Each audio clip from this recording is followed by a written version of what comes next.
कि उस विश्व रूप की साया ने और सूरज के अंश ढांपी डाले उस विश्व रूप की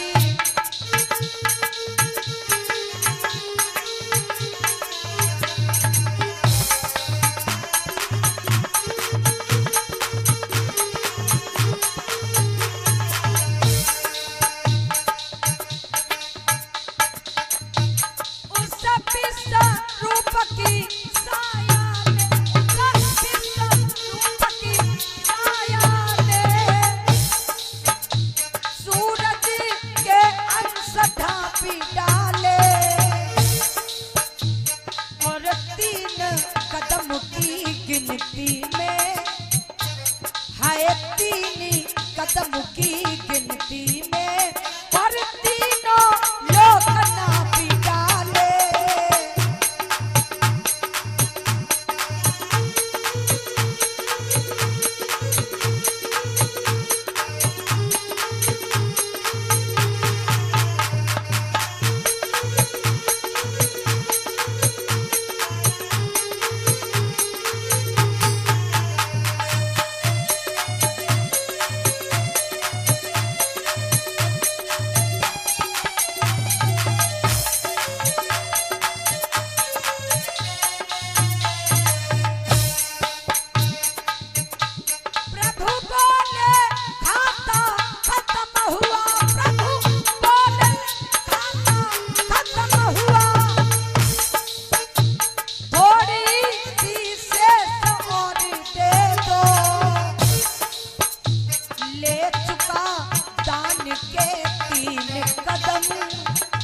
ले चुका दान के 3 कदम बस आधा कदम और दे दो।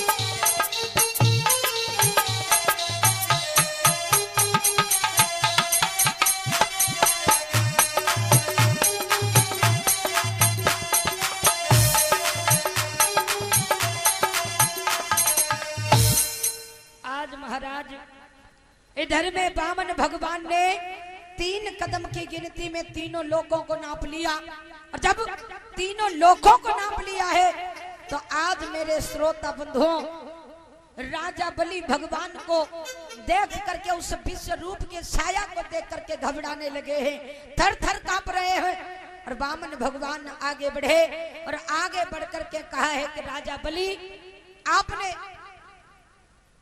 मुझे दान के 3 कदम पृथ्वी को दे दिया है और 3 कदम की गिनती में हमने तीनों लोगों को नाप लिया, लेकिन आधा कदम और बचा है, वो भी हमें दे दो। तो आज उसी समय राजा बलि तो घबरा रहे हैं और आज कांपते हुए महाराज बलि के मुख से आवाज निकली है और जवाब दिया, प्रभु हमें एक बात बताओ। कौन सी बात? आज राजा बलि ने प्रभु को मात दी है। कैसी मात दी है?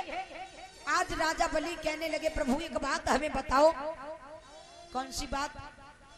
जवाब दिया कि मैं बड़े असमंजस में पड़ गया हूं। कैसा असमंजस? जवाब दिया, प्रभु असमंजस ऐसा है कि इस असमंजस से आप ही हमें बाहर कर सकते हो। कैसे? कि हमें एक बात बताओ। कौन सी बात? सुनो कि फौरन विचार कर बोली उठा और अब तो थोड़ा ही खाता है। ओ प्रभु धन को बड़ा समझते हो या धनी बड़ा कहलाता है। प्रभु धन को बड़ा समझते हो या बड़ा धनी कहलाता है।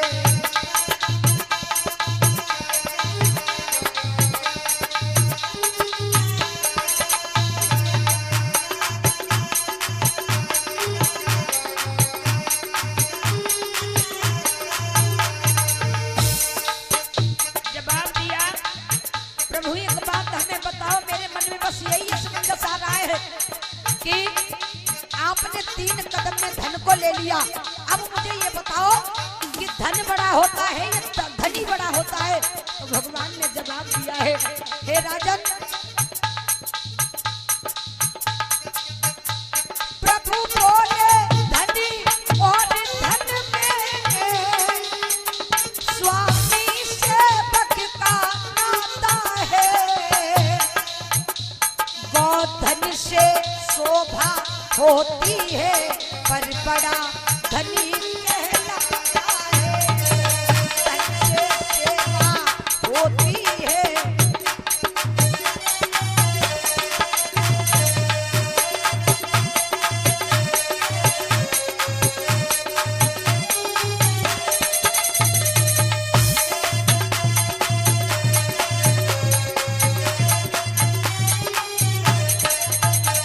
गोधन से शोभा होती है पर बड़ा धनी कहलाता है।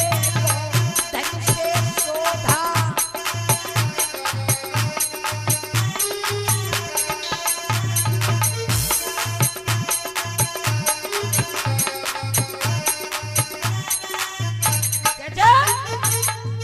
याद रखना मेरे भगवत प्रेमियों, इधर में क्या हुआ?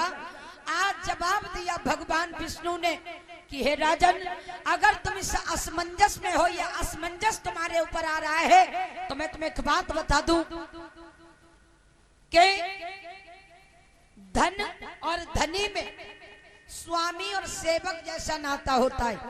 गोधन से शोभा होती है, लेकिन सबसे बड़ा धनी ही कहलाता है। जो दान करता है वही बड़ा होता है। तो जवाब दिया प्रभु, सारी शंका ही खत्म हो गई। कैसे? राजा बलि ने जवाब दिया कि प्रभु, अब तो हमारी सारी शंका, जो मैं असमंजस में पड़ा हुआ था, ये सारी शंका खत्म हो गई। कैसे खत्म हो गई? जवाब दिया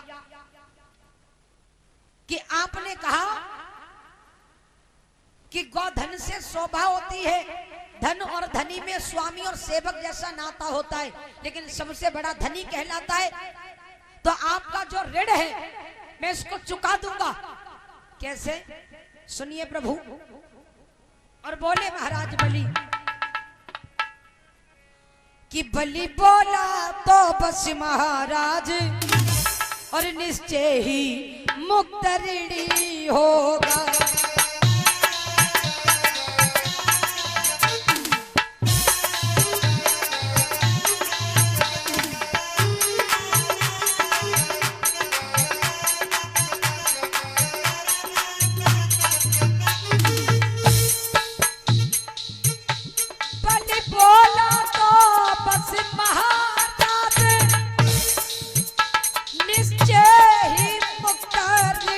होगा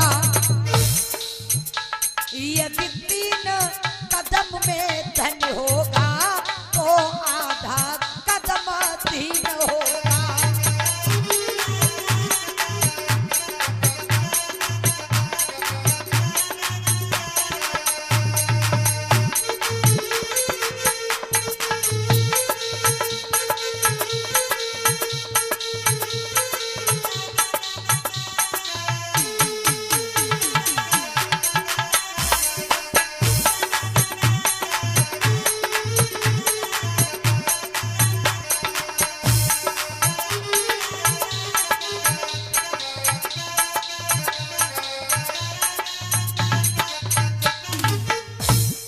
महाराज बलि ने जवाब दिया है प्रभु, अगर आपने 3 कदम में धन को ले लिया तो आधा कदम आप हमें यानी धीन को नाप लीजिए।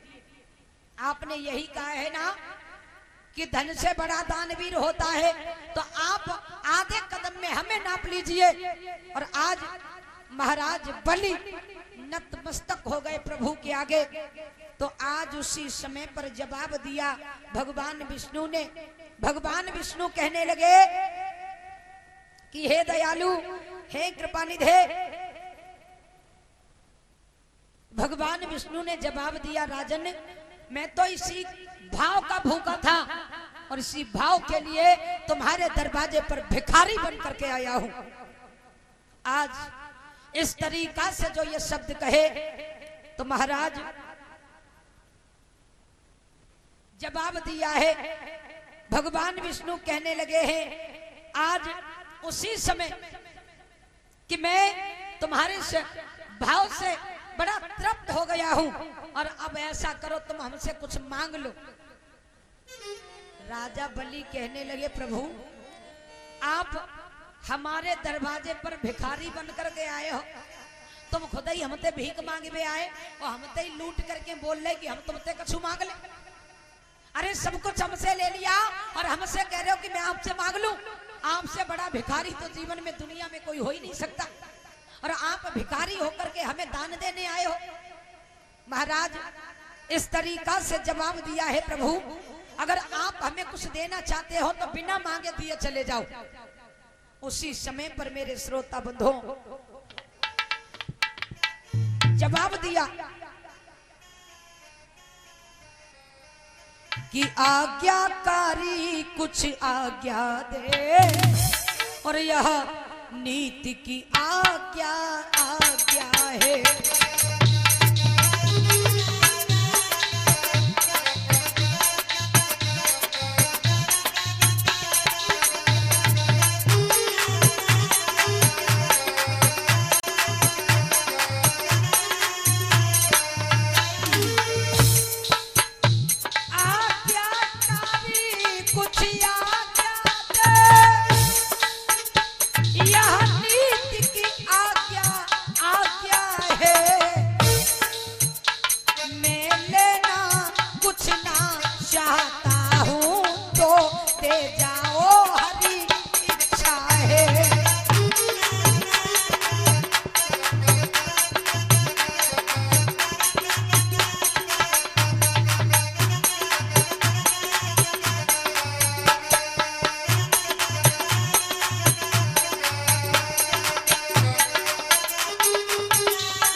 मेरे श्रोता बुद्धों इधर में क्या हुआ आज 22 समय पर जो ये शब्द कहे हैं कि प्रभु अगर आप हमें देना चाहते हो तो बिना मांगे दिए चले जाओ, मुझे अब मांगने की इच्छा नहीं है और आप मांग मांग करके मांग के लिए मुझे ललचाओ नहीं।